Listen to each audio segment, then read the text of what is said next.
Sekarang kita membaca bersama-sama dari kitab suci Ibrani pasal yang ketiga. Ibrani pasal yang ketiga, kita akan membaca dari ayat kedua sampai dengan ayat yang keenam. Ibrani pasal yang ketiga, ayat yang kedua sampai dengan ayat yang keenam. Ayat pertama saya membaca 2 sampai 6, semua membaca. Sebab itu hai saudara-saudara yang kudus, yang mendapat bagian dalam panggilan surgawi, pandanglah kepada rasul dan imam besar yang kita akui, yaitu Yesus, yang setia kepada Dia yang telah menetapkannya, sebagaimana Musa pun setia dalam segenap rumahnya. Sebab ia dipandang layak mendapat kemuliaan lebih besar daripada Musa, sama seperti ahli bangunan lebih dihormati daripada rumah yang dibangunnya. Sebab setiap rumah dibangun oleh seorang ahli bangunan, tetapi ahli bangunannya segala sesuatu ialah Allah. Dan Musa memang setia dalam segenap rumah Allah sebagai pelayan untuk memberi kesaksian tentang apa yang akan diberitakan kemudian. Tetapi Kristus setia sebagai anak yang mengkepalai rumahnya, dan rumahnya ialah kita.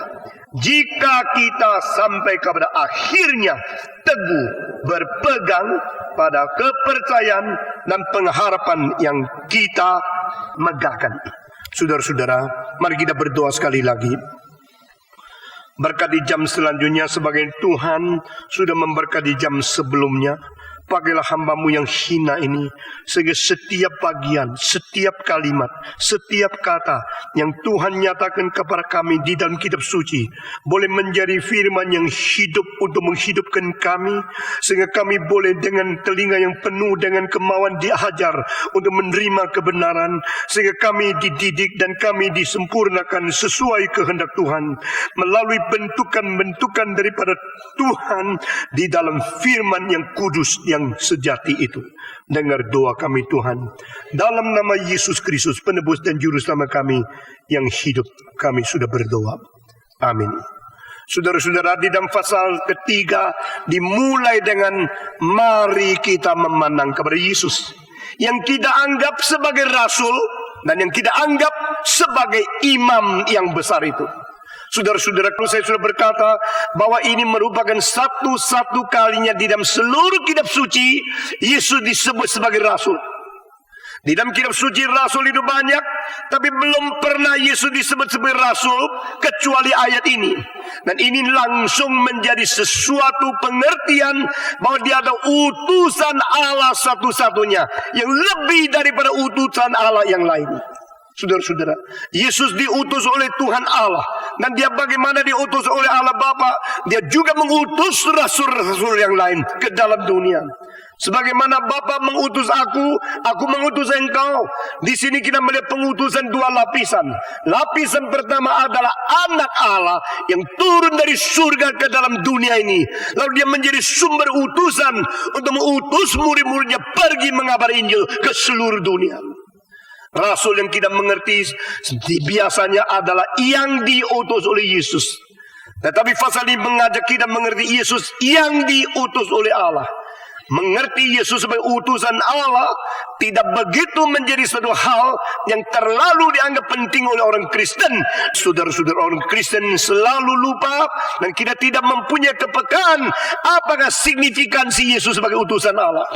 Saudara-saudara, bolehkah kita mengatakan semua malaikat itu utusan Allah? Boleh. Bolehkah kita katakan semua nabi utusan Allah? Boleh. Bolehkah kita katakan semua rasul utusan Allah? Boleh. Bolehkah kita katakan semua misioneri, semua pendeta utusan Allah? Boleh. Semua apostolos yang diutus oleh Tuhan Allah. Tetapi di sini Kristus beda kualitas, beda sama sekali. Dia adalah satu-satunya apostolos Allah yang lebih tinggi daripada semua yang diutus oleh Tuhan Allah. Saudara-saudara, jika Yesus adalah raja, mari kita mengerti dia sebagai raja di atas segala raja.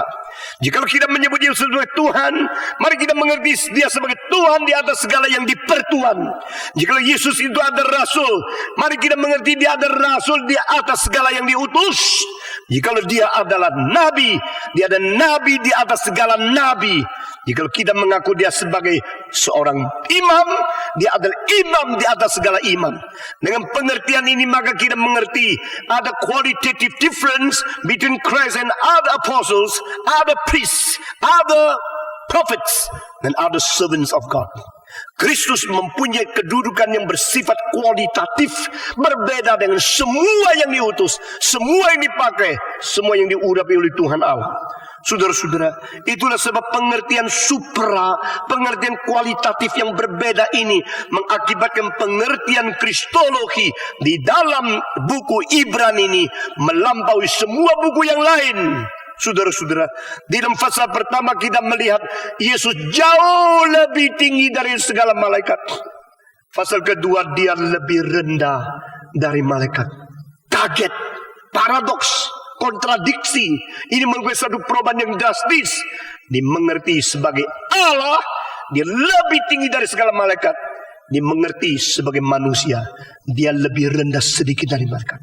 Karena manusia itu dicipta lebih rendah sedikit dari malaikat, maka Kristus mau sama dengan manusia untuk mungkin menjadi wakil manusia, sehingga akhirnya boleh dibunuh dengan adanya tubuh manusia dan mungkin mati di atas kayu salib. Dia harus tidak ada jalan lain menjadi manusia. Itu sebab dia sementara lebih rendah sedikit dari malaikat, berarti dia sungguh-sungguh berwujud, pernah turun dan menjadi manusia. In the Christology, Christ as God, Christ as man, Christ as God and man, true God and true man, and Christ is the only mediator between God and man. Dia adalah satu-satunya pengantara di tengah-tengah Allah dan manusia. Dan dia sendiri adalah Allah dan dia sendiri adalah manusia. Dia sendiri adalah Allah sejati, dia adalah manusia sejati. Sebagaimana anak-anak Allah mempunyai tubuh yang berdaging dan darah, Kristus sendiri menjadi tubuh yang berdaging dan darah, supaya khususnya boleh mati mengganti engkau dan saya di atas kayu salib. Kita harus memikirkan, merenungkan, selalu memandang kepada dia. Pandanglah pada Yesus. Engkau melihat cahaya yang mulia daripada mukanya. Dan sesudah itu yang membandingkan lagi segala sesuatu yang disebut pahlawan, yang disebut filosof, yang disebut orang terbesar di dalam agama dan sejarah. Itu menjadi suram karena kemudian dia terlalu besar. Pikirlah, pandanglah Yesus yang kita anggap sebagai imam, sebagai rasul itu. Pasal ketiga sekarang mendadak semacam perbandingan yang supra muncul lagi, yaitu Yesus lebih tinggi dari Musa. Dari ayat ke-2 sampai ayat ke-6 di sini perbandingan menjadi Yesus lebih tinggi daripada Musa. Apakah ini penting? Ini penting. Bagi siapa penting? Bagi semua. Bagi siapa lebih penting lagi? Bagi orang Ibrani. Saudara-saudara, buku Ibrani ditujukan kepada orang Israel, orang Ibrani, orang Yahudi yang menganggap diri paling saleh, paling diberkati, paling mengerti firman Tuhan. Apa sebab? Karena Allah menurunkan Taurat bukan kepada Edom, bukan kepada Babilonia, bukan kepada Greka, bukan kepada Romawi, bukan kepada bangsa-bangsa di sekitar orang Israel, hanya diberikan kepada orang Israel. That is our glorious privilege. Our supreme identity in the world. God gave us Torah. Torah diberikan kepada orang Israel, membuat orang Israel, orang Ibrani menganggap diri hebat, begitu mempunyai hak istimewa yang melampaui segala bangsa. Dan Torah diberikan melalui apa? Melalui malaikat kepada Musa. Nah, ini dua hal yang penting. Jadi Musa menjadi pemberi Taurat yang menerimanya dari Tuhan Allah, dan Tuhan memberikan kepada dia melalui malaikat-malaikat. Sehingga di atas gunung Horeb, di bukit Sinai, di situ ada cahaya yang besar, awan yang begitu tebal, dan ada suara dari nafiri yang begitu tajam. Tuhan turun di gunung itu, dan Musa menanti menerima 10 hukum dari Tuhan dan Taurat dari surga. Malaikat memberikan perkataan kepada manusia. Sudah membaca di pasal kedua sudah katakan, jikalau yang melanggar perkataan-perkataan yang diturunkan oleh malaikat yang sudah dipastikan, mereka tidak bisa luput daripada hukuman. Tetapi bandingannya bukan itu, bandingannya ada. Bagaimana jikalau kita melalaikan keselamatan, bagaimana kita lolos dari dosa? Dari sini dikonfirmasikan, memang malaikat berbagian. Malaikat partisipasi.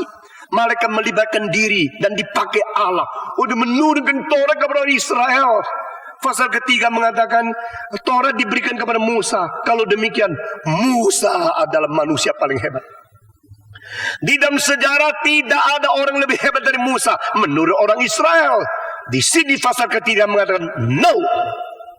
Yesus lebih tinggi dari Musa. Perjanjian baru lebih penting dari perjanjian lama. Keselamatan lebih tinggi daripada Taurat. Saudara-saudara, nah ini adalah sesuatu pengkupasan terus menerus. Seperti engkau membuka bawang selapis dengan lapis, akhirnya engkau mendapatkan semua keharuman yang tersimpan di dalamnya. Saudara-saudara, buku Ibrani sefasal demi sefasal membawa kita seperti masuk menjelajah tur di dalam bait Allah. Akhirnya kita menemukan yang berada di dalam tempat yang maha suci. Itu adalah penyertaan Tuhan Allah melalui Kristus yang berada di tengah-tengah kita.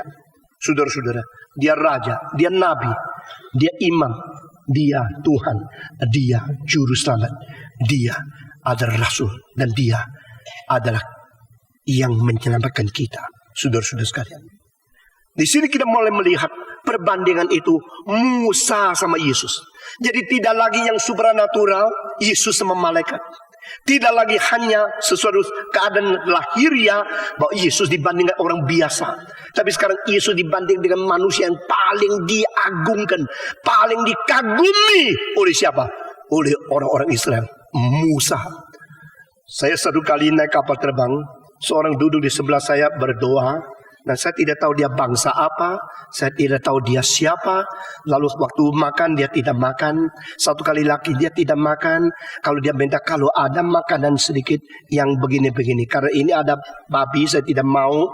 Lalu saya tanya, are you a Muslim? Dia mengatakan, no, I am not. Lalu saya tanya, what are you? Enggak apa macamnya. I'm a Jew. Oh, ini orang Yahudi. Jadi saya tahu Tuhan taruh dia di sebelah saya, tidak bisa lari dia. Supaya saya boleh bersaksi kepada dia. Karena jarang ada kesempatan bersaksi kepada orang Yahudi yang berjam-jam tidak bisa pergi. Saudara-saudara, cara terbaik bicara sama anak, apalagi yang rumahnya besar, yaitu semua kumpul di mobil. Betul nggak? Saudara-saudara, begitu mobil sampai di rumah, mau tidur, pek semua langsung kamarnya. Mau kumpul lagi susah. Jadi kalau mungkin beli mobil family, sehingga semua terkurung, tidak bisa lari dia. Saudara-saudara, lalu saya mulai mengatakan, oh Jew, so interesting. Engkau orang Yahudi. I study something about Jewish. You have a great thinking, great people, great figure, great history. Memuji dulu. Jadi dia rasa dekat dan rasa tidak terlalu seperti disepi dan diabaikan.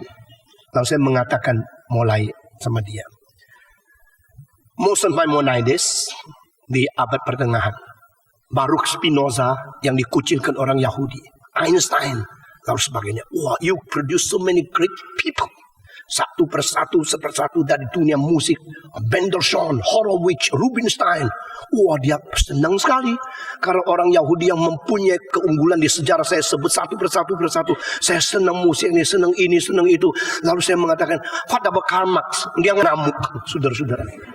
Karl Marx orang Yahudi kan? Kalau bicara tentang Einstein, dia senang sekali. What about Karl Marx? Oh, dia orang terkecuali. Itu orang kurang ajar. Dia menjual Tuhannya, dia tidak percaya kepada Allah, dia ateis, dia komunis, dia mulai marah. Nah sudah begitu, akhirnya karena kapal terbang sudah makin dekat dengan sasaran, saya tanya dia, who do you think is the greatest figure in Jewish history? Siapakah menurut engkau orang paling besar dalam sejarah Yahudi? Oh, dia mengatakan, no doubt, it is Moses. Musa paling besar. Oh ya? Ya, saya bilang saya setuju. Itu memang besar sekali. Karena dia adalah seorang yang memberikan 10 hukum. Oh, you know that. yang menjadi dasar hukum seluruhnya. You know that. Dia senang. Oh, sudah senang sekali. Sudah saya tanya, may I ask you a question? Who do you think is biggest, Jesus or Moses? Absolutely Moses. Mutlak Musa. How can you compare Moses with Jesus? Dia mulai ngamuk sama saya. Dari senangnya tadi hilang semua. Mulai melotot, mulai pasang kuda, mau berperang sama saya. Yeah, I think Moses is very great. One of the greatest in the world. But according to you, isn't Jesus great? Apakah engkau rasa Yesus tidak besar? Oh, no, we don't believe he's a true and faithful Jew. Kita tidak percaya dia adalah orang Yahudi yang sungguh-sungguh dan setia kepada Yudaisme. Sebab dia punya percaya lain sama kita begini. Wah, kapan sudah mau dekat. Saya tanya lagi dengan satu tantangan. Tetapi orang dunia sekarang yang dipengaruhi Musa sama yang dipengaruhi Yesus banyak mana ya kira-kira?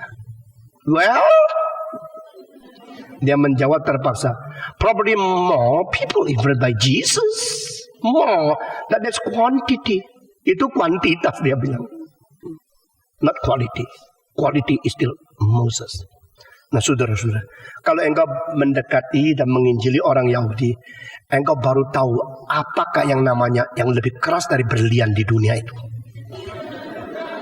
Apa yang namanya hatinya batu, di mana Tuhan berkata, aku akan menyingkirkan hati batumu, aku akan menggantinya dengan hati daging.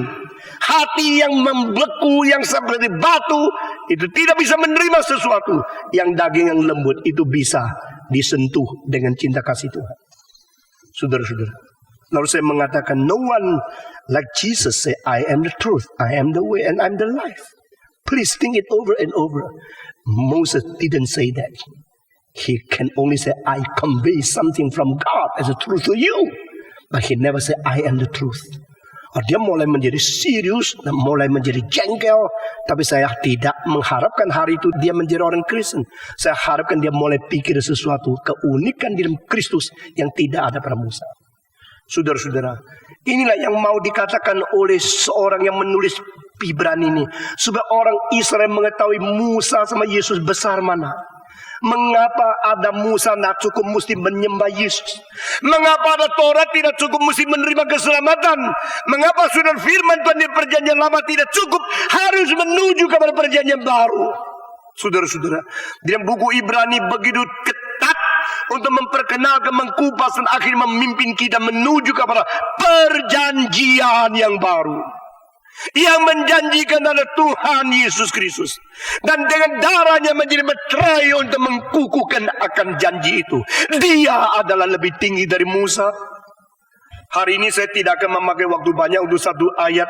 Tidak seperti fase pertama, di mana kita memakai begitu banyak waktu untuk ayat per ayat. Ini bagian seluruhnya satu tema, yaitu Musa, Yesus, dan rumah Tuhan. Saudara-saudara, yang disebut rumah Tuhan itu apa? Yang disebut family dari Allah itu apa? Yang disebut pelayan di dalamnya siapa? Dan Yesus apa tempatnya di dalam pelayanan, di dalam rumah Tuhan? Kita membaca lagi ayat kedua, saudara-saudara. Yang setia kepada Dia yang telah menetapkannya, sebagaimana Musa pun setia dalam segenap rumahnya. Rumah siapa? Rumah Tuhan. Saudara-saudara, seluruh alam semesta itu dicipta oleh Tuhan, tetapi seluruh alam semesta tidak disebut sebagai rumah Tuhan. Yang disebut rumah Tuhan adalah orang yang dipilih, yang dimana Tuhan berada di tengah mereka. Tuhan berjalan-jalan di tengah mereka. Tuhan menyatakan diri kepada mereka. Tuhan membuka hati dan memberikan isi hati kepada mereka. Itu namanya rumah Tuhan. Saudara-saudara, engkau ada kesulitan apa, beritahu kepada siapa? Kepada istrimu, kepada suamimu, kepada anak-anakmu. Karena apa? Mereka adalah orang rumahmu, di mana engkau boleh share, engkau boleh membagi-bagikan, engkau boleh menceritakan sesuatu dari sedalam-dalam jiwamu, supaya mereka sama-sama mengerti, sama-sama menanggung, sama-sama mendoakan, sama-sama menangisi atau sama-sama tertawa. Itu namanya rumah. Home is the place where we can share our deepest feeling in our heart. Saudara-saudara, Tuhan Allah menciptakan alam semesta, tapi alam semesta bukan rumahnya. Yang menjadi rumahnya adalah orang yang dipilih, orang di mana dia menyatakan diri, orang di mana dia menyertai, orang di mana dia mengungkapkan isi hati dan pengertian kebenaran kepada mereka. Saudara-saudara, rumahnya. Maka di sini disebut dua orang, satu Musa, satu Yesus. Dua-dua setia. Yesus setia kepada yang menetapkan dia, yaitu Allah, sama seperti Musa setia di dalam rumah Tuhan. Dan di dalam aslinya adalah seluruh rumah, bukan sebagian rumah. The whole family of God, seluruh rumah. Nah, saya sedang mencari siapa yang mempunyai pengertian seperti ini sehingga melayani seluruh tubuh Kristus. Saudara-saudara, karena memerlukan teori reform, saya terkurung di sini. Tetapi sebenarnya sejak saya umur 17 sampai umur 40 lebih, saya adalah melayani seluruh rumah Tuhan. Saya melayani semua denominasi dan semua golongan, semua warna kulit yang berbeda. Di mana saja Tuhan izinkan saya pergi. Saudara-saudara. Namun saya melihat yang disebut gereja, banyak yang sudah menyimpang. Hanya dengan pelang gereja, tetapi hatinya sudah tidak lagi mempentingkan firman dan menjalankan perintah Tuhan. Saya percaya perlu ditegakkan satu gerakan reform, sehingga menjadi satu contoh bagaimana gereja harus setia kepada kitab suci. Itu sebab, mulai dari 11 tahun yang lalu saya mengurung diri di sini. Saudara, tidak ada orang yang mengundang saya jadi pendeta GRI. Dulu tidak ada GRI. Tidak minta Tuhan mendirikan sesuatu gereja untuk menjadi contoh dan bagaimana pelayan dengan baik. Dengan gentar saya berdoa kepada Tuhan hari depan, biar kita lebih menyukai, memperkenan Tuhan daripada hari-hari yang lampau. Saudara-saudara, di dalam seluruh rumah Tuhan itu Musa setia. Ini kalimat yang penting sekali. Karena apa?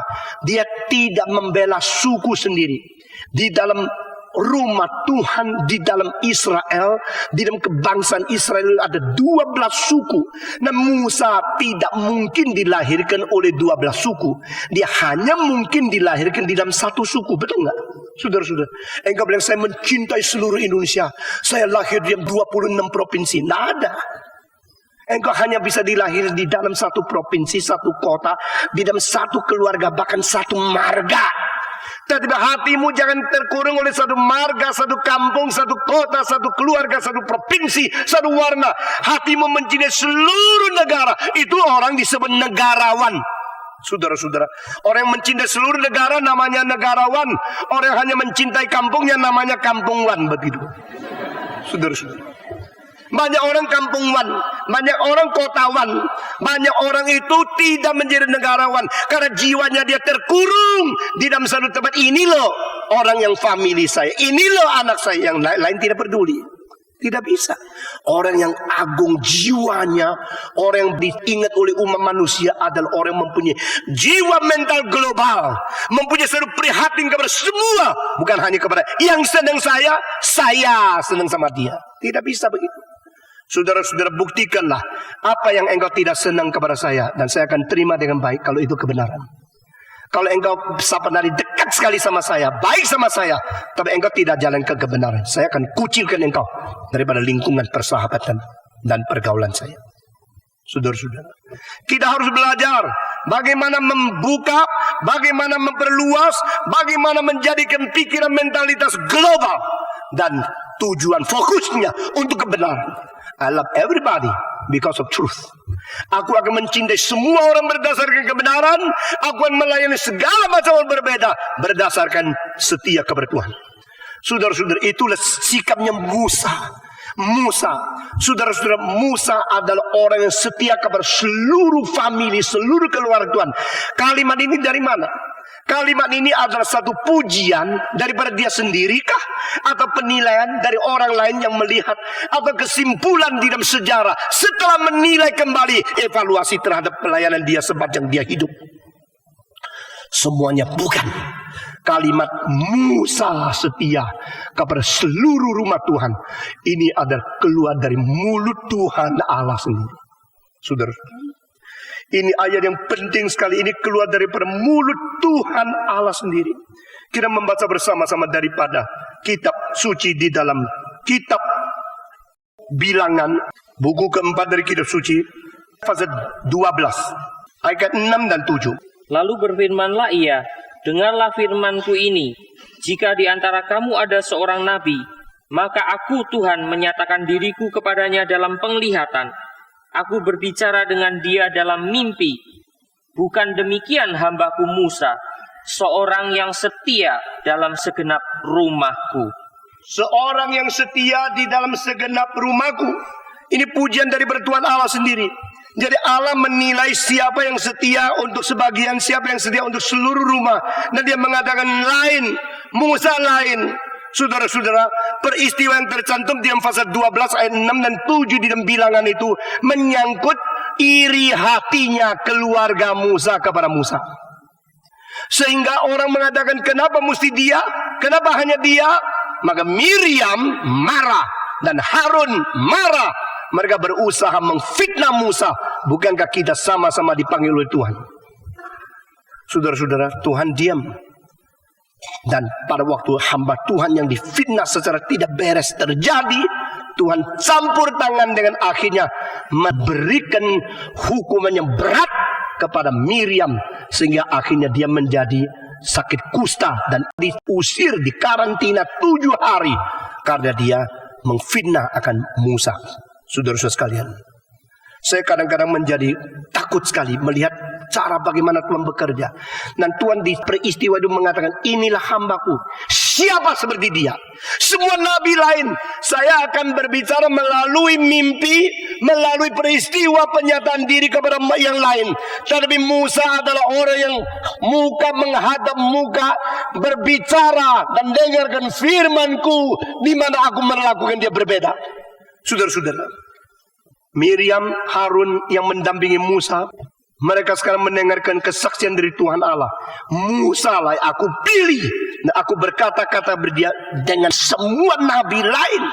Nah saudara-saudara, itu sebab mengakibatkan orang Yahudi menganggap Musa lebih tinggi dari siapapun. Dia bukan saja ada seorang yang telah menerima Taurat daripada Tuhan melalui malaikat, sehingga menjadi pengajar Taurat kepada Bani Israel. Dia juga adalah seseorang yang berlainan dengan semua nabi-nabi. Karena semua nabi-nabi menerima firman Tuhan melalui penyataan yang indirect, melalui mimpi, melalui sesuatu inspirasi hati mereka, tapi tidak lihat Tuhannya. Sedangkan Musa adalah orang yang hadap menghadap, muka terhadap muka, aku berbicara kepada dia. Siapa yang mempunyai hak seperti itu? Nabi siapapun yang mempunyai kesempatan sebesar Musa, tidak ada. Maka Musa menjadi kebanggaan Bani Israel yang luar biasa. Dan Tuhan berkata di peristiwa ini, dia adalah yang setia di dalam seluruh segenap rumahku. Saudara-saudara, sehingga sulit bagi orang Israel untuk tidak lagi menganggap Musa penting. Sulit bagi orang Israel mengaku ada orang lain lebih penting daripada Musa. Karena Allah sendiri memberikan kesaksian. Allah sendiri berkata, inilah yang paling penting. Inilah orang yang paling dekat dengan aku. Inilah orang yang betul-betul aku memilih. Dan aku berbicara muka menghadap muka kepada dia. Dari telinganya langsung mendengarkan ke mulutku. Tuhan berkata, Musa, aku akan memberikan engkau kesempatan melihat aku. Waktu Musa melihat, Tuhan lewat situ. Dan dia hanya melihat belakangnya. Nah, namun dia lebih daripada semua. Tidak ada orang yang pernah melihat, saudara-saudara, Tuhan Allah secara dengan muka jasmaninya, kecuali Musa. Mengenai problem bagaimana mengerti akan peristiwa itu, kita hari ini sementara tidak bicarakan. Tapi dia adalah in person, in a personal relationship, direct encounter with God. Orang satu-satunya yang langsung secara pribadi sendiri berserta dan menerima dan dipanggil serta menghadap Tuhan muka dengan muka. Paulus mengatakan kita besok di surga baru muka menghadap muka. Tetapi Musa di dunia sudah muka menghadap muka dengan Tuhan. Tidak ada orang seperti dia. Jadi orang Israel sombong. Tapi Tuhan mengatakan ini Musa adalah yang setia di segenap rumahku. Dan pada satu peristiwa pada waktu Tuhan mau membasmiskan orang Israel, Musa berdoa, jangan Tuhan, jangan membasmi mereka. Tuhan mengatakan saya akan hancurkan Bani Israel yang terus bersungut-sungut, yang tidak puas ini, tidak puas itu. mereka tidak melihat dan tidak memandang harga apa yang saya sudah berikan kepada mereka. Mereka terus ingat lebih enak dulu di tanah Mesir meskipun jadi budak, tetapi pinggirnya ada tempat yang penuh dengan makanan, daging yang penuh. Sekarang di padang belantara kurang air, kurang makanan. Musa, engkau menjanjikan kita ke dalam tanah Kanaan. Engkau membawa kita keluar, katanya pimpinan Tuhan.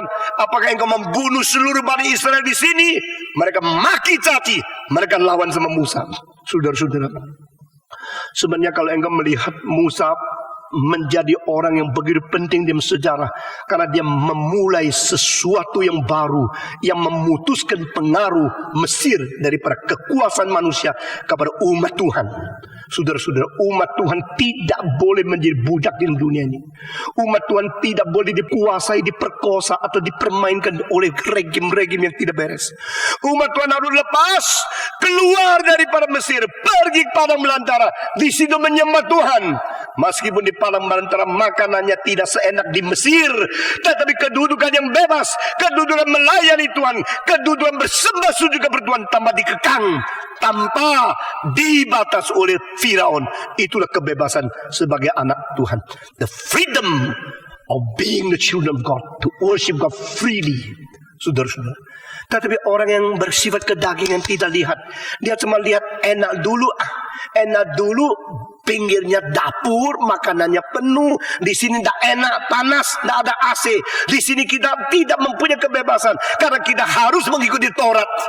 Saudara, Tuhan mengatakan bangsa yang kurang ajar, yang biadab, bangsa yang tidak mengerti anugerah. Oke, saya memusnahkan semua. Musa bilang tidak. Tuhan, jangan. Jikalau engkau sudah keluarkan mereka dari Mesir, sekarang engkau membunuh mereka semua di padang belantara, maka orang kafir akan mencela namamu. Mereka mengatakan Tuhan mereka adalah Tuhan yang tidak sanggup memimpin, adalah Tuhan yang mematikan mereka di padang belantara. Pengertian Musa dan doa Musa mempunyai alasan yang begitu tinggi.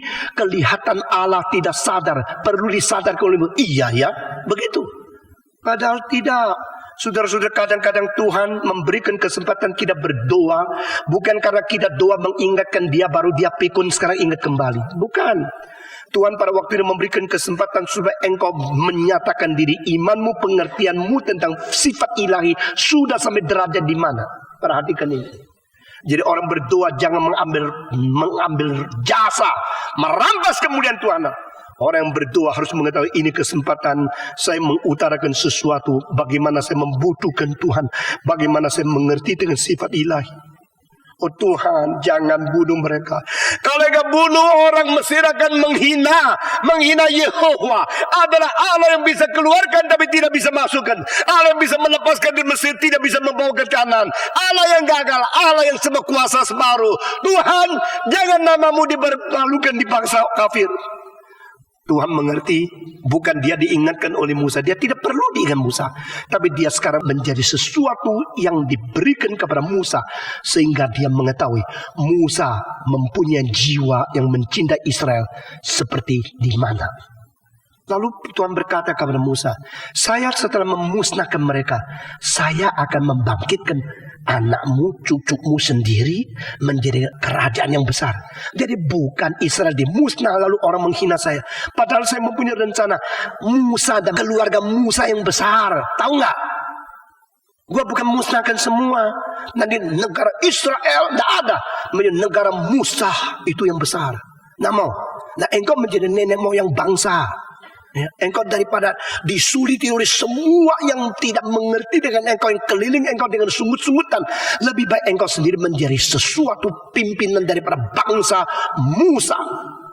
Musaisme, saudara-saudara.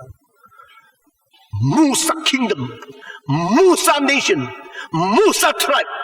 Bukan lagi Levi, bukan lagi ke-12 daripada Yakobus, tapi satu ini saja yang dibesarkan.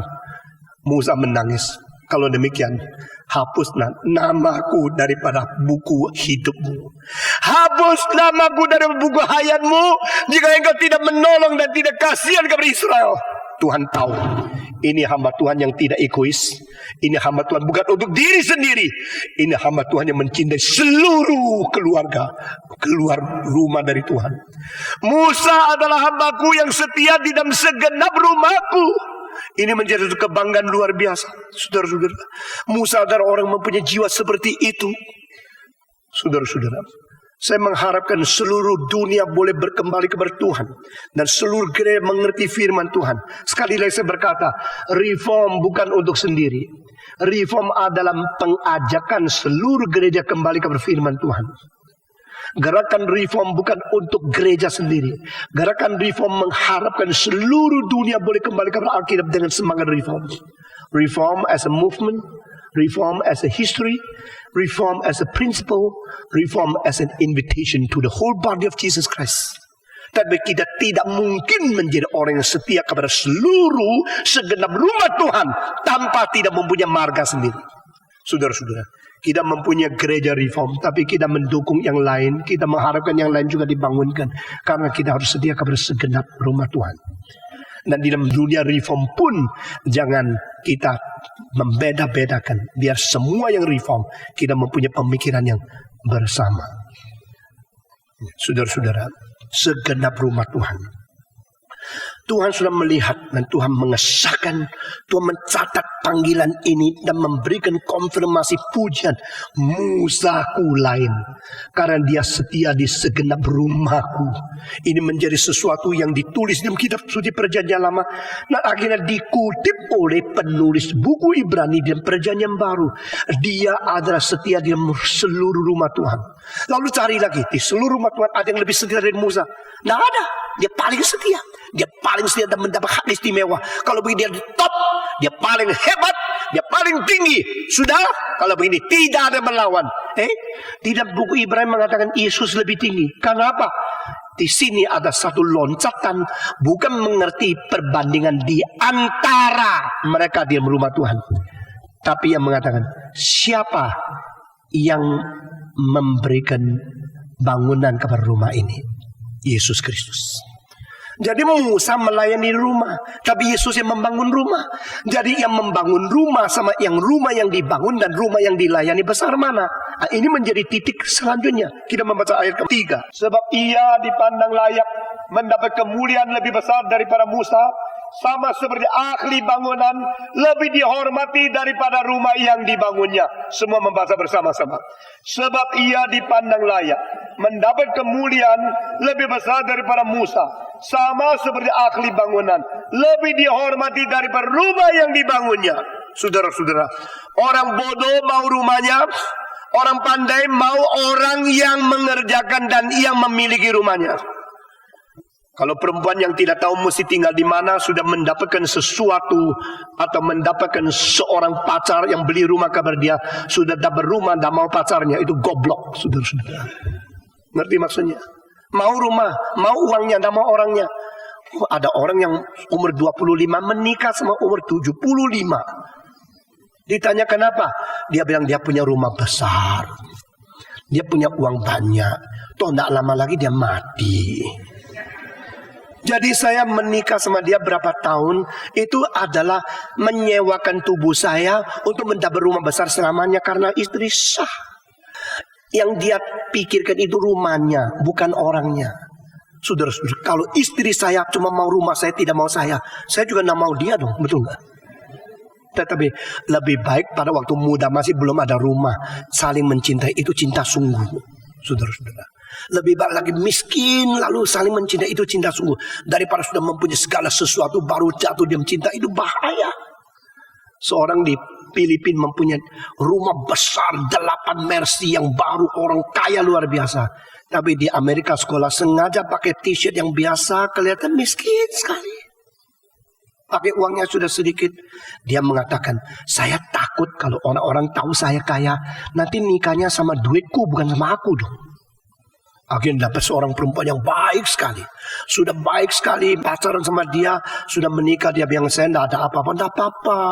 Pokoknya kita sama-sama mencintai, kita sama menempuh jalan hidup. Segitu pulang di Filipina, kaget dia.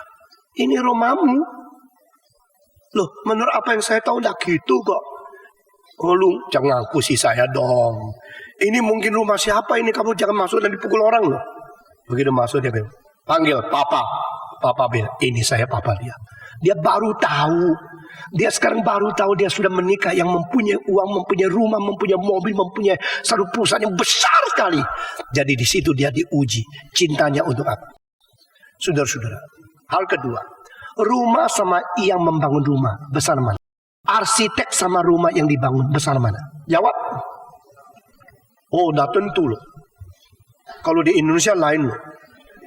Di Indonesia yang mempunyai uang bangun rumah itu yang penting. Arsiteknya nggak penting. Dan arsitek bagaimanapun itu dikoreksi semaunya. Pokoknya saya mau gini. Arsitek enggak. Karena engkau punya duit kok. Tetapi di barat lain loh. Saudara-saudara, yang pakai uang banyak bikin menara Eiffel Tower itu adalah pemerintah Prancis. Tetapi menara itu, menara namanya siapa? Menara daripada Eiffel. Eiffel tidak keluar uang, kurang ide saja. Dia yang membangun. Dia yang mempunyai pikiran arsitek rancangnya gini. Itu menara Eiffel. Loh, tidak ikut bayar kok namanya dia. Kok enak. Begitu kan? Di Asia begitu. Di Asia yang keluar uang itu yang menjadi bos. Yang keluar otak itu adalah jongos. Saudara-saudara. Yang bayar itulah bos. Yang punya ide itu pembantu. Saudara-saudara. Saya kadang-kadang ya hatinya dingin sekali melihat orang Kristen tidak seperti orang Kristen. Saya telah merancang desain beberapa gedung dengan segenap hati saya dan sesungguhnya mencurahkan pikiran saya sepenuhnya. Dan gedung itu sudah jadi. Nama saya tidak diingat, dicoret. Saya tidak berarti saya kepingin nama. Saya tidak perlu nama. Nama saya cukup besar. Nah percaya coba tanya sebelahmu, dia akan kenal saya. Tetapi itu sesuatu apa? Sesuatu etika. Masakan lagu saya dipakai, nama saya dicoret. Seolah-olah lagu itu turun dari surga. Tidak mengingat lagi siapa yang menulis. Ini kebudayaan timur yang berbeda dengan kebudayaan barat. Kebudayaan barat, orang yang menulis lagu sudah mati 800 tahun. Buku tetap catat nama dia dan ditulis di dalam tahun apa. Jadi ini ditulis oleh siapa, abad berapa, matinya berapa, itu semua harus catat. Dan di sebelah kanan itu nama komponis, sebelah kiri nama syair yang ditulis oleh siapa. Itu pasti. Itu sudah menjadi kebiasaan. Jadi kita bisa mentelusuri tahun apa, bulan apa, orang apa, tulis apa, lagunya di negara apa. Di Asia tidak ada. Copyright tidak ada, copy wrong ada. Kopi susu ada. Fotokopi ada. Copyright tidak ada. Satu kali saya di Taipei, waktu saya berkhotbah mereka nyanyi lagu saya. Dan pemimpin lagu mengatakan, kami bersyukur kepada Tuhan telah mendapatkan copyright dari gereja tertentu karena lagu ini diambil daripada buku mereka. Wah, saya ngamuk luar biasa. Saya naik ke mimbar sebelum saya khotbah. Menurut apa yang saya tahu, gereja itu curi lagu saya. Cetak di dalam bukunya, tidak pernah minta izin dari saya. Anda mestinya minta saya memberikan copyright dan tegur dia yang mencuri. Yang membuat sama yang jadi besar mana? Nah ini yang menjadi ayat yang penting. Yang membangun rumah lebih penting daripada rumah. Apalagi pelayanan di dalam rumah. Lalu Musa ditempatkan di mana? Musa adalah pelayan di dalam rumah itu. Yesus adalah yang memiliki rumah itu. Ngerti? Jadi sekarang bukan mengerti tentang Musa sama Yesus. Musa menghadap Tuhan Allah. Yesus tidak pernah menghadap Allah. Itu adalah perbandingan lahiriah yang sangat rendah. Adalah perbandingan antara rumah yang dilayani itu adalah Israel. Yang menjadi lambang rumah Tuhan yang disebut gereja. Sekali lagi saya berkata, Allah menciptakan alam semesta. Tapi alam semesta tidak menjadi rumah Tuhan. Yang menjadi rumah Tuhan adalah mereka yang menerima wahyu dia, yang berbakti kepada dia, yang mengerti isi hati dia. Di dalam hal ini dilambangkan di perjanjian lama Israel. Di dalam perjanjian baru apa? Gereja. Sekali lagi, rumah Tuhan yang diartikan di dalam perjanjian lama dilambangkan oleh siapa? Israel. Yang rumah Tuhan yang sejati dalam perjanjian baru siapa? Gereja. Gereja yang kudus dan am, bukan Granada. Saudara-saudara, gereja yang kudus dan am itu rumah Tuhan, itu tubuh Kristus. Dan saudara-saudara, alam semesta itu dicipta oleh Tuhan melalui Kristus. Tetapi itu belum menjadi rumah. Yang menjadi rumah di dalam perjanjian lama itu Israel, di dalam perjanjian baru itu gereja. Yesus adalah pemilik gereja. Dan gereja adalah dikandung di dalam pengertian rumah Tuhan yang dilambangkan oleh Israel.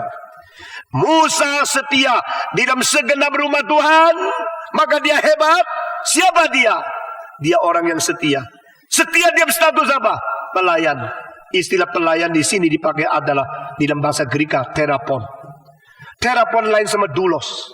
Doulos adalah budak yang dibeli, yang dipaksa harus bekerja karena engkau adalah tawanan yang saya beli dengan uang, engkau milikku.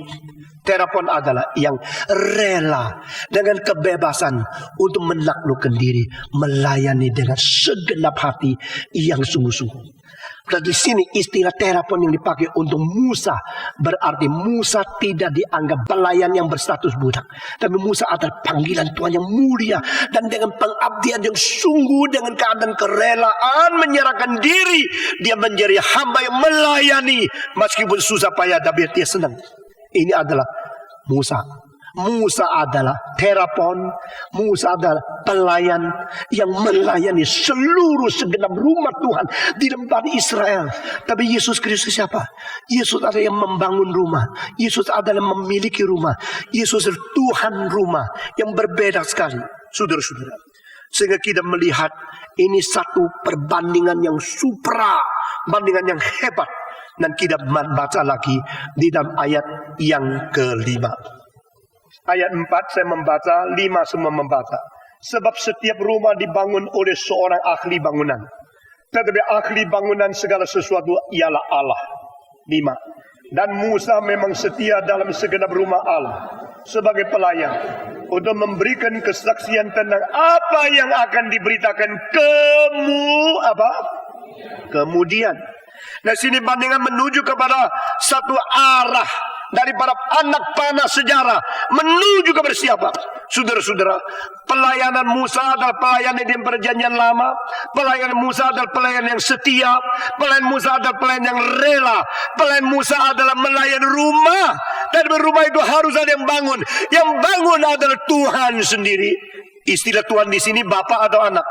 Saudara-saudara, apakah ini adalah Allah yang membangun rumah lalu panggil Musa melayani, atau Allah yang membangun rumah lalu Yesus Kristus menjadi tuan rumah di situ?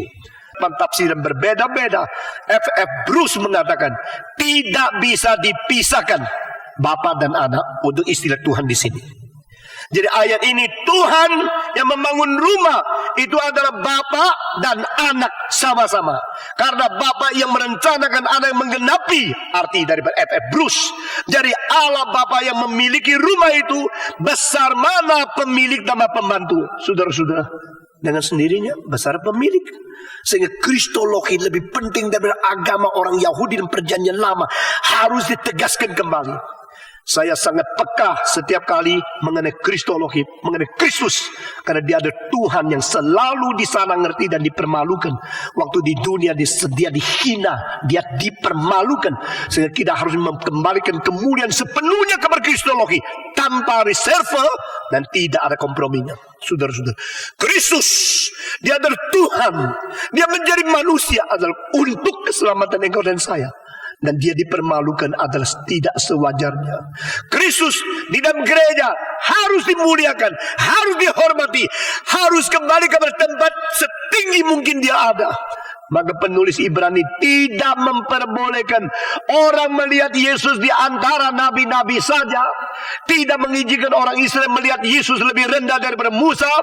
Karena Yesus Kristus adalah bukan saudara terbesar secara kuantitas komparatif.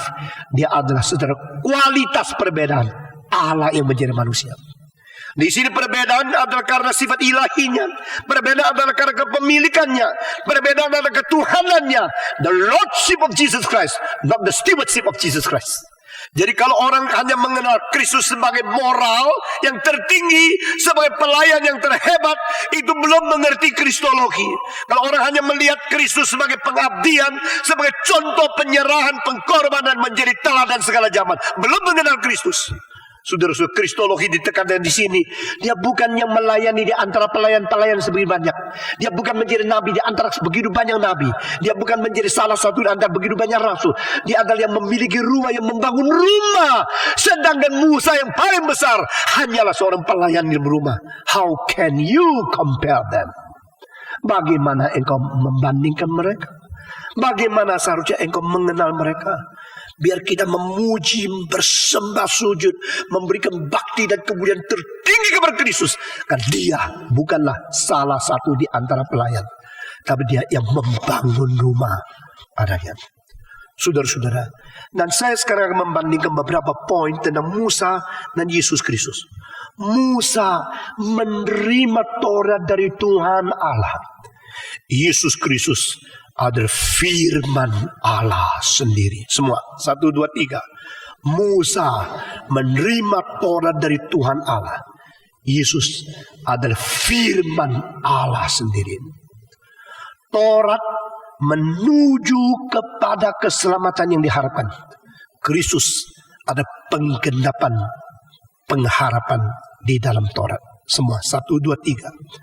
Taurat menuju kepada pengharapan di dalam Kristus. Kristus adalah penggenapan pengharapan di dalam Taurat. Beda. Itu sebab mari kita mengerti dan kita bersyukur kepada Tuhan. Apa yang kita ngerti, apa yang kita terima akan menjadi sesuatu iman kepercayaan kita begitu tinggi. Saudara-saudara, seluruh perjanjian lama menunggu apa yang kita terima. Tapi kita rasa biasa. Kita rasa Yesus biasa, kebaktian biasa, apa yang kita mengerti biasa. Ini sesuatu yang tidak ada pada perjanjian lama, tidak ada pada mereka yang menanti beribu-ribu tahun. Saudara-saudara sekalian, ketiga, Taurat dijadikan prinsip untuk memerintah hidup Bani Israel. Yesus Kristus menjadi Raja Gereja. Dengan kedaulatan bijaksana dia sendiri, dia memimpin seluruh orang yang ditebus. Ini terlalu panjang, tidak usah ikut. Saya ulangi sekali lagi. Taurat hanya dijadikan satu prinsip pemerintahan, hukum untuk menguasai kelakuan, sesuatu standar untuk moral manusia. Tapi Yesus Kristus sendiri menjadi Raja Gereja. Dengan Roh Kudus, dengan kedaulatan, dengan bijaksana Tuhan sendiri. Dia menjadi Tuhan dan Raja di dalam hati semua orang menerima dia. Beda. Yesus di dalam gereja bukan seperti Musa di dalam Bani Israel. Yesus di dalam gereja ada Raja yang langsung memerintah kita. Tetapi Musa di dalam Bani Israel hanya memakai Taurat menjadi prinsip penguasaan dan pengelolaan dan prinsip untuk memimpin akan jemaat. Saudara-saudara, beda. Ini ketiga. Keempat, Musa menuju kepada hari depan yang akan datang sebagai janji, perjanjian dan pengharapan bagi umatnya. Dan dia menubuatkan kedatangan Yesus. Musa berkata sebelum dia mati, dari saudara-saudaramu akan dibangkitkan seorang nabi seperti saya. Seperti saya. Dan barang siapa tidak taat kepada dia, dia akan binasa. Jadi engkau harus dengar kepada dia. Nah itu siapa? Itu tidak tahu siapa. Jadi pada waktu nabi-nabi keluar, semua tidak berani mengatakan mereka itu, ya yang itu. Mereka itu Yesaya kah, Yeremia kah, Daniel kah, semua merasa lebih kecil, tetapi adalah yang seperti saya. Dan barang siapa tidak taat kepada dia, tidak dengar kepada dia, dia akan binasa. Itu nabi yang begitu besar itu siapa? Musa sebelum mati telah menubuatkan ada satu yang nabi yang begitu besar, menjadi satu patokan hidup mati yang tidak taat kepada dia akan binasa. Itu siapa? Tidak ada orang Israel bisa membandingkan Yesaya, Yeremia, Daniel, Hosea atau Zakaria atau Malaki kepada Musa. Tidak bisa. Mereka terlalu kecil dibanding.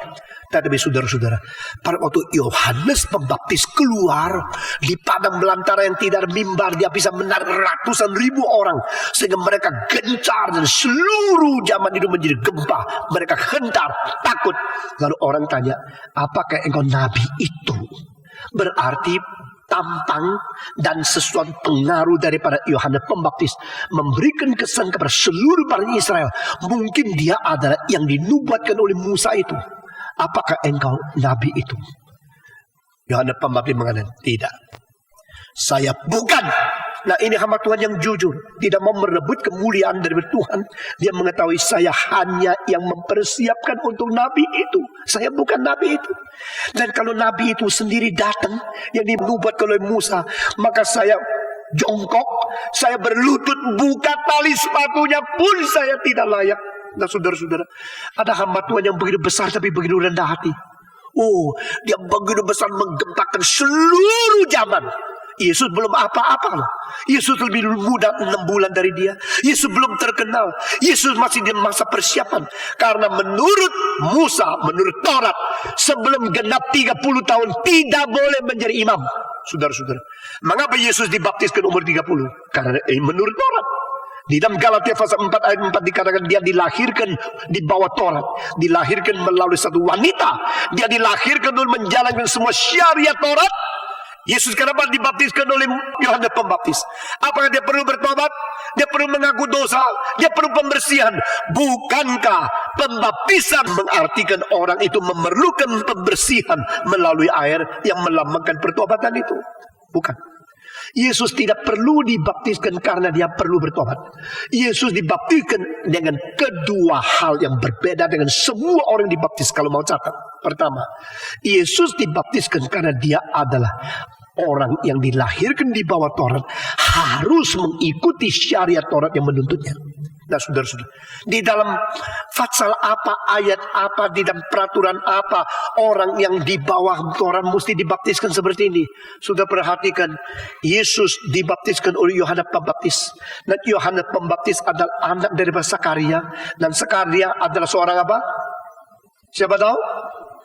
Imam.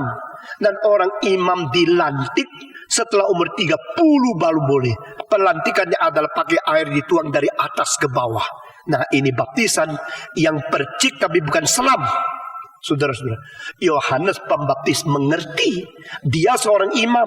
Dia tahu kitab suci. Dia tahu dalam kitab suci itu adalah dari atas ke bawah. Pelantikan itu turun. Air turun dari atas. Bukan injak ke bawah lalu masuk di dalam selam. Tidak ada itu. Kalau orang terlalu banyak mereka ke tanah Yudea, mereka pergi ke Yordan karena mereka perlu air banyak, maka tetap air dituang dari atas. Nah, ini melambangkan Roh Kudus turun dari atas. Roh Kudus tidak pernah datang dari bawah, turun dari atas. Saudara-saudara, sehingga pelantikan itu dijalankan sekaligus Yesus dilantik menurut peraturan daripada Taurat, sekaligus mengisyaratkan dia adalah yang menerima Roh Kudus. Ini kedua. Pertama, Yesus dibaptis menurut syariat Taurat. Yesus dibaptis untuk membuktikan dia yang menerima Roh Kudus dari atas. Maka Yohanes pasal 1 ayat 30 sampai 33. Di situ Yohanes mengatakan, aku dulu tidak kenal dia. Mari kita membaca. Injil Yohanes pasal 1 ayat ke-30 sampai 33. Dialah yang kumaksud ketika kukatakan kemudian daripadaku akan datang seorang yang telah mendahului aku, sebab dia telah ada aku. Dan aku sendiri pun mula-mula tidak mengenal dia, tetapi untuk itulah aku datang dan membaptis dengan air, supaya ia dinyatakan kepada Israel. Dan Yohanes memberi kesaksian, katanya, aku telah melihat Roh turun dari langit seperti merpati, dan ia tinggal di atasnya. Dan aku pun tidak mengenalnya, tetapi dia yang mengutus aku untuk membaptis dengan air telah berfirman kepadaku, jikalau engkau melihat Roh itu turun ke atas seorang dan tinggal di atasnya, dialah itu yang akan membaptis dengan Roh Kudus. Puji Tuhan. Jadi orang Israel tanya kepada Yohanes Pembaptis, engkaukah nabi itu? Oh tidak, saya bukan nabi itu. Tapi ada seorang di belakangku, dia datang belakangan, tapi lebih dahulu dari aku. Paradoks, dia pre-existence. Dia berada sebelum dunia diciptakan. Waktu dia datang, dia akan menyatakan diri sebagai nabi itu. Saya jongkok lutut untuk buka tali sepatu pun tidak layak. Dan ini nabi yang dinubuatkan oleh Musa itu. Kalau waktu dia dibaptiskan, yang utus saya berkata, barang siapa yang dibaptis, Roh turun atas dia dan berada di atas dia, dialah akan membaptis dengan Roh. Saya hanya membaptis dengan air. Itulah sebabnya Musa bernubuat menuju pengharapan kepada janji yang akan datang dari Kristus, pengenap apa yang dinubuatkan oleh Musa. Jesus is that prophet, the one who had been prophesied by Moses. Mengapa Kristus lebih tinggi dari Musa? Karena Musa hanya menubuatkan tapi dia bukan. Lalu Yohanes Pembaptis yang begitu besar pengaruh dia anggap adalah, dia mengaku bukan. Dan dia mengatakan Yesuslah orang itu. Saudara-saudara, maka Kristus lebih tinggi daripada Musa karena dia adalah yang dinubuatkan oleh Musa. Dan Musa sendiri mengetahui yang tidak taat kepada Tuhan Allah binasa. Dan Musa berkata yang tidak taat kepada dia binasa. Berarti Musa memberikan indikasi yang kurang jelas, tapi sudah mengandung arti Yesus adalah Allah yang harus ditaati. Dan hal ini dikonfirmasikan oleh Allah Bapa 2 kali. Pada 1 kali Yesus dibaptis, langit buka dan Bapa berkata, inilah anakku yang aku kasihi, dengarlah olehmu akan dia. Pada waktu Yesus menyatakan diri di bukit mungkin Hermon, maka waktu itu Musa dan waktu itu Elias muncul bersama dengan Yesus. Angka dan Tuhan berkata, inilah anakku, bukan Musa, bukan Elias, dengarlah akan dia. Saudara-saudara, puji Tuhan. Saudara-saudara, pandingan yang terakhir, Musa bagaimana melayani pun, dia tetap adalah manusia yang tidak bisa menggenapkan apa-apa bagi kita. Kristus adalah Allah yang menjadi manusia dengan perantara sebagai kedudukan yang unik. Dia menggenapi keselamatan bagi setiap orang yang datang kepada Allah melalui dia. Sekali lagi, Musa hanyalah manusia, melalui dia Allah memberikan Taurat untuk manusia, tapi Musa tidak pernah menggenapi apapun untuk orang dosa. Yesus Kristus adalah Allah yang menjadi manusia dalam kedudukan sebagai suatu pengantara di tengah Allah dan manusia. Dia mati bagi kita menggenapi keselamatan, sehingga barang siapa datang kepada Tuhan Allah melalui dia memberikan kepada kita hidup yang baru. Ini yang terakhir. Sekarang ajakan terakhir dari ayat yang ke-6 kita membaca bersama-sama. Siapakah orang di rumah Tuhan? Di mana pembangunnya adalah Allah? Di mana di dalam hal ini kita boleh mendapatkan pelayanan itu? Ayat ke-6 semua. Tetapi Kristus setia sebagai anak yang mengkepalai rumah, dan rumahnya ialah kita. Jika kita sampai kepada akhirnya teguh berpegang pada kepercayaan dan pengharapan yang kita megahkan. Sekali lagi, 1, 2, 3. Tetapi Kristus setia sebagai anak yang mengepalai rumahnya, dan rumahnya ialah kita. Jika kita sampai kepada akhirnya teguh berpegang pada percaya dan pengharapan yang kita megahkan. Ini ayat yang indah sekali. Setelah bicara Musa setia di dalam rumah, sebagaimana mengatakan Yesus yang membangun rumah, lalu sekarang dia mengakhiri siapa rumah itu, siapa orang berada di rumah itu, yaitu kita, yaitu engkau dan saya, yaitu kita menerima Yesus Kristus. Melebihi daripada Musa, kita orang di dalam rumah itu. Bagaimana membuktikan kita orang itu? Jikalau engkau mempegang teguh iman dan pengharapan sampai hari itu. Jadi di sini orang yang beriman adalah orang yang tahan sampai akhir. Saudara-saudara, orang yang tahan sampai akhir adalah orang yang menyatakan dia beriman sungguh-sungguh kepada Tuhan tanpa kompromi. Mengenai poin ini akan ada lanjutan dalam bagian kedua daripada pasal ini. Kiranya Tuhan menjadikan kita orang Kristen yang berpengalaman menerima Tuhan dengan iman dan melaksanakan dengan pengharapan, dan mempunyai ketekunan menuju kepada iman pengharapan yang menuju kepada kedatangan Kristus. Membuktikan kita adalah orang-orang berada di rumah Tuhan yang sejati ini. Mari kita berdiri. Mari kita tenang di hadapan Tuhan. Kita bersyukur kepada Tuhan.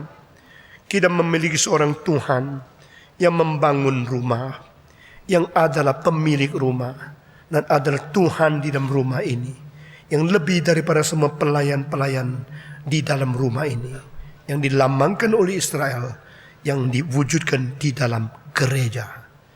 Kita bersyukur kepada Tuhan karena melalui percaya dan melalui pengharapan yang kita tekuni sampai akhir, kita membuktikan kita adalah orang yang berada di dalam rumah ini.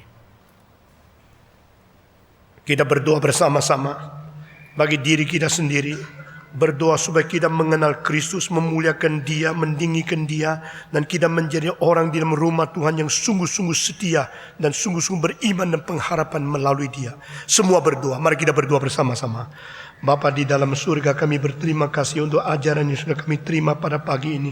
Kami berterima kasih untuk pengertian bagian firman Tuhan yang pagi ini kami boleh menerima. Kami serahkan diri kami ke dalam tangan Tuhan. Kami berdoa kiranya diri kami menjadi orang yang bertekun dan beriman dan pengharapan di dalam kerajaan Tuhan sendiri. Dengar doa kami Tuhan, kami serahkan semua ini ke dalam tangan Tuhan.